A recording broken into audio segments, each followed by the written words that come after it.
Hi, welcome back you guys. I'm CrisisGX, and today I'm going to be giving you guys a live reaction to another Comicstorian video. This one I think you guys all might like because I haven't seen it, but I didn't even know they had comics. No, that's actually not true. I didn't know there was any recent comics. And today I saw that he added the Ninja Turtles origins, and that's something new. I kind of thought I knew the origins already, but I won't lie, I feel like comic book origins, I have no clue at all. So that might be really fun to watch. Let's take a look. Whoops! Turns out that was something actually not the origins. There's a part 1 that I have not seen at all. I thought that was the origins, it said Ninja Turtles origins plus Shredder fight, but I guess that wasn't the origins. On the top it said you want to see part 1, and I haven't even seen that, so let's go on that one.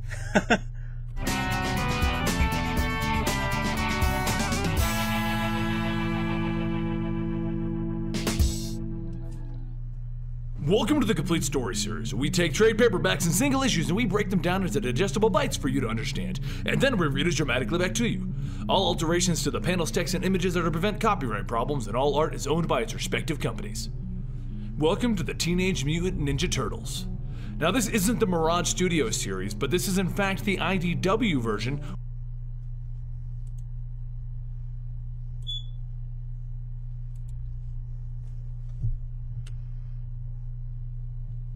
which came out recently. This did start in 2011, so long before the current movie, even though you're about to see some similarities. The story begins in the StockGen research facility, and inside of this facility is one important researcher who just started working there recently, April O'Neil.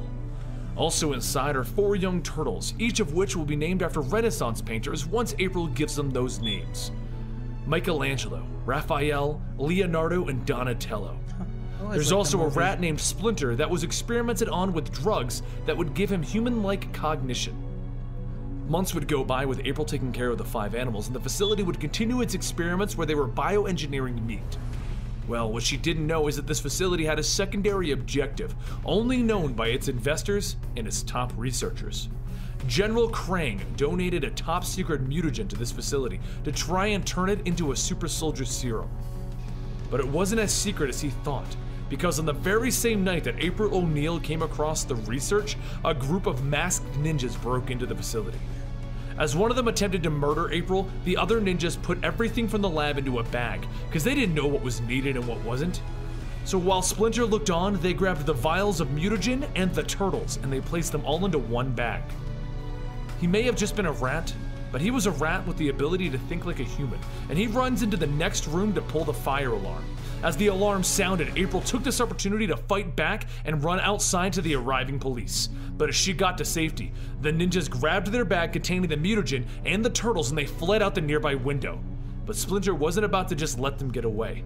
He leaped out the window and into the fleeing ninja's eyes. Infuriated by this, the ninja dropped the bag and threw Splinter to the street down below.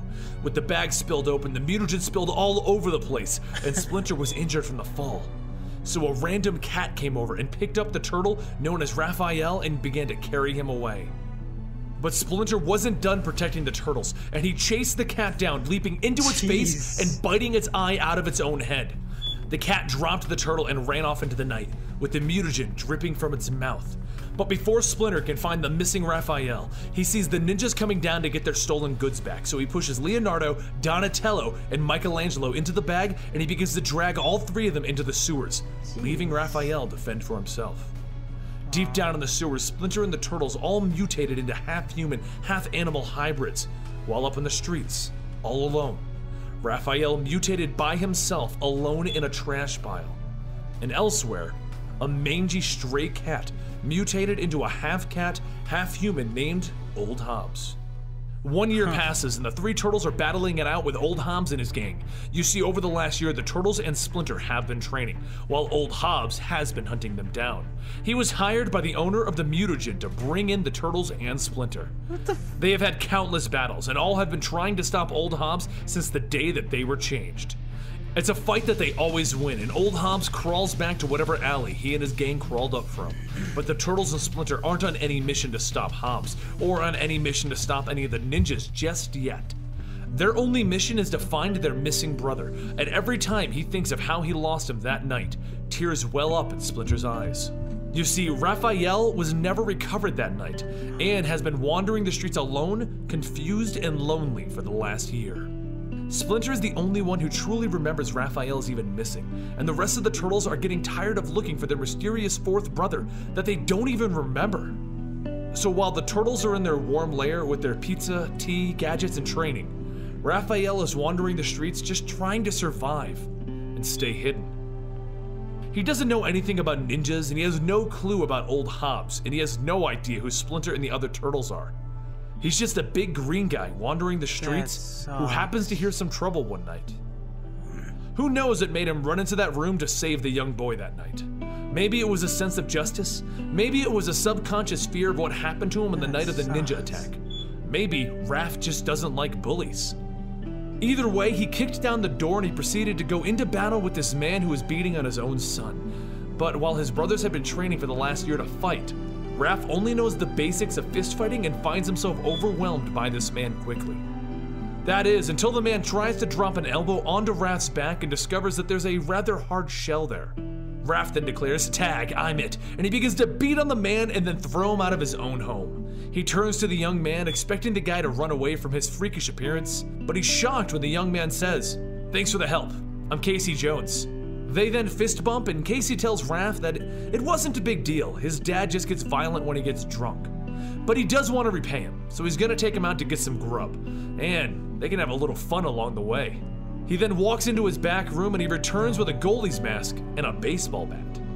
The two head out onto the streets and they begin to beat up on muggers and purse snatchers, and Casey explains to Raph that the best feeling is helping others, even if they run away from a guy in a mask and a big green dude. So they make their way to the park, where Casey buys them both the best dogs in the city, and then suddenly they're shoved by two thugs who are outrunning the cops. Casey slaps his mask back on and he says to Raph, "You know what's more fun than hot dogs? Knocking the crud out of two-bit criminals." And the two of them run off into the park to chase those guys down. But as they jump into the park, they aren't confronted by the two thugs.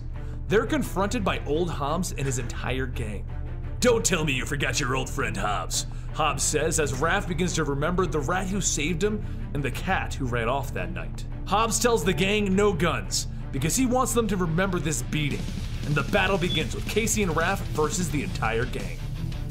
Eventually, both Raph and Casey are overwhelmed by the sheer numbers, and Hobbs pulls out his own gun and he places it up against Raph's chin. "You got away before, but it's not gonna happen again." And then suddenly, 3 Chinese stars land in his forearm, and there stands the other 3 turtles, here to save their long-lost brother. They leap in, defeating the entire gang, and just as Hobbs thinks he's lost, he jumps in to fight Raph directly. He has no intentions of losing Raphael again. Raph and Hobbs roll around on the ground, both swinging punches and trying to kill each other.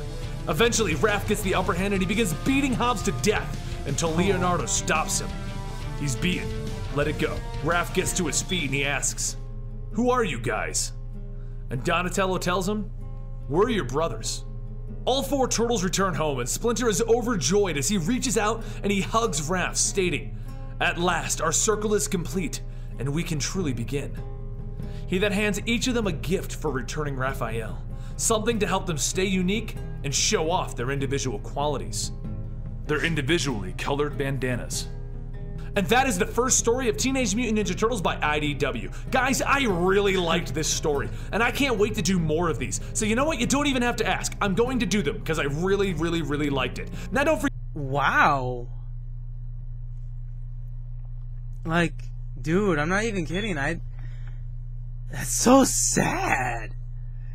Raphael was gone, he was left alone for a year? Wow. I mean, I was like, okay, I can see it's like the movie, or, well, the movie gets copied from a little bit of it, but like, wow, that's just sad. Oh, dude, I won't lie, I get teary-eyed very quickly.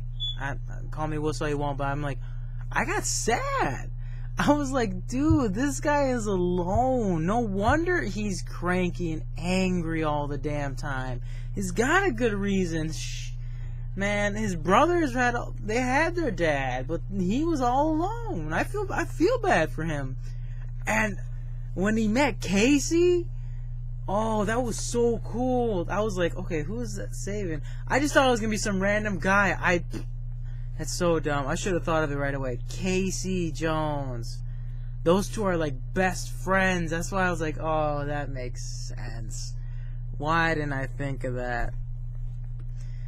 And April's not a reporter? She's a researcher in this one? That's weird. I mean they're switching it all up because Raphael was freaking orphaned for a year. That's insane, dude. I can't. Oh man, dude, that's really sad. I don't know if you can tell, but I was like into that story. I was just like, oh man, dude, I could not. That's just so sad. I can't get over that, because now he's not trained, and I mean he's with his family, but now his brothers are probably gonna be like way better than him. I can see that being a reason he gets frustrated and gets that hothead personality, but. I don't know, he just seems so nice. He's such a nice guy. He was grateful to anyone that was just happy to see him, or just, even though he expected them to freak out, Casey did, and he's like he expected it, but he still seemed like a nice guy. So I'm wondering if, in the story continues, will he become like a jerk, or like, a hothead, or, or a mean guy, that the Raphael we all know and love, but like, I don't know. Also, Oh, and another, the cat turning into a human hybrid as well. Okay, that's pretty cool. But he kind of turned out weak. But again, he didn't have like a ninja.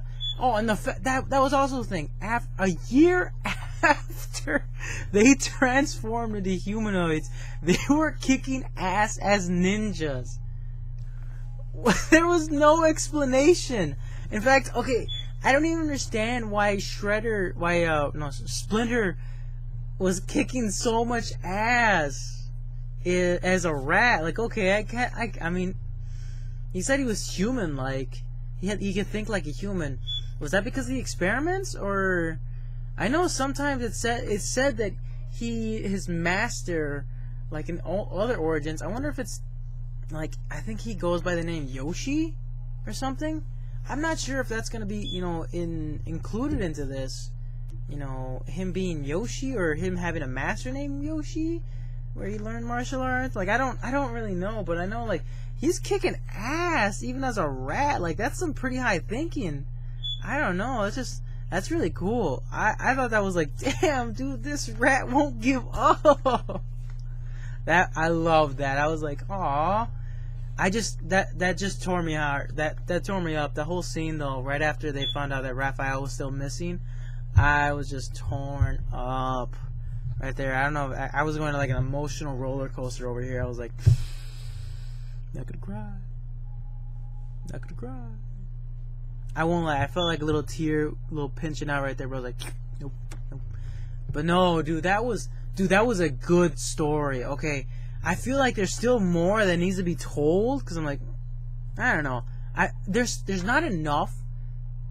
That is definitely an origin of how they became mutated, but I don't know how they learned how to do martial arts and that stuff. I felt like that should have been also an origin. Like, they should have explained that a little bit. They kind of went like on the movies where, oh, we found pamphlets of ninjutsu in the sewers. And so we studied them and became master martial artists. Or something like that, but no.